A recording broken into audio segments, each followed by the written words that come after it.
ஆதியும் அந்தமும் ஆன அருட்ஜோதி எம்பெருமான் சிவன் வந்திருக்கிறேன்.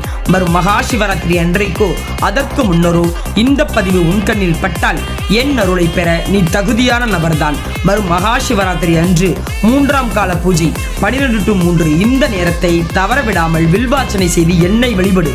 கோவிலிலோ அல்லது வீட்டிலோ என்னை வணங்கி ஓம் நமசிவாய எனும் திருமந்திரத்தை உச்சரி. நான் உன் உடலில் உள்ள தீய சக்திகளை அழித்து தீராத நோயையும் தீர்த்து ஆரோக்கியமான செல்வ வளமான வாழ்க்கையை உனக்கு தருவேன். என் திருநீரை எடுத்து இந்த பதிகத்தை சொல்லி பூசிக்கொள். நிச்சயம் இன்றிலிருந்தே நான் உன்னுடன் இருப்பேன். மந்திரமாவது நீரு, வானவர் மேலது நீரு, சுந்தரமாவது நீரு, துதிக்கப்படுவது நீரு, தந்திரமாவது நீரு, சமயத்தில் உள்ளது நீரு, செந்துவர் வாயுமை பங்கன் திருவாளவாயான் திருநீரே. ஹரஹர மகாதேவா. தென்னாடுடைய சிவனே போற்றி, எந்நாட்டவர்க்கும் இறைவா போற்றி. திருச்சிற்றம்பலம். இதை உச்சரித்தால் போதும், என் அருள்மலை உன்னை நிச்சயம் நினைக்கும். சிவாய நமக. நம சிவாய நமக.